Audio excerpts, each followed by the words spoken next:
Hello traders, welcome. This is Market Commentary with Axiory. Yesterday the calendar was extremely busy. We started with inflation from the US. Inflation came lower than expectations. Expectations were 5.1%. It came at 5%. Important thing is that previously reported the inflation was on 6%. So you can see that the peak of inflation is probably behind us, and now inflation is going lower. Before I will show you the reaction on dollar and indices. I would like to mention a second important event that happened yesterday. It was FOMC minutes from the previous meeting, of course.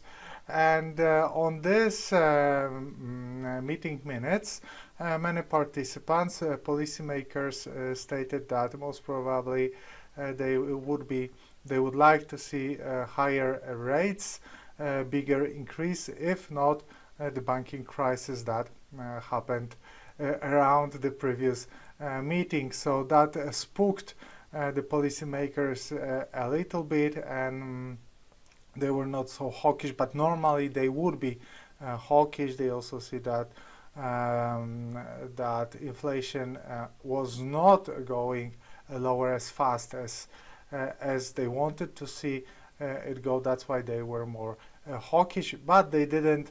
They paused their hawkishness because of the banking crisis.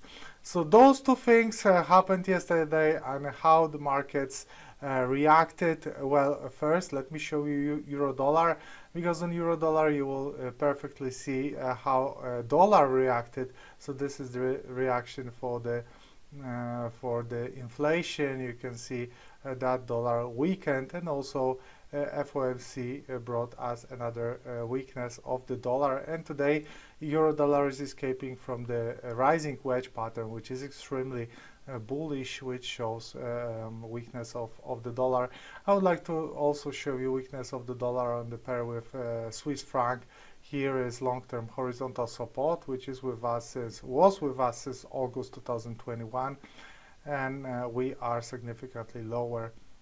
That's a beautiful sell, and you can see right now actually we are on the lowest level since we broke those lows from June 2021, and we are on the lowest levels since February 2021. So that's the reaction on the dollar. What's the reaction on indices? Well, let me show you S&P 500, for example.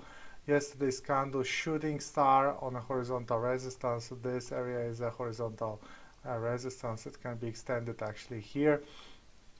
A shooting star means that at some point we had a spike, we had a rise, and yes, that was the rise. That rise was caused by the inflation data, but then FOMC reaction was the opposite. So on dollar we had a reaction in the same direction, but on indices we had two different reactions. We had upswing after inflation and downswing after the FOMC. And this shooting star is really negative, and most probably we're gonna see a few bearish days. We're gonna see a correction on indices now. Thanks very much for watching, and I wish you all the best in your trading.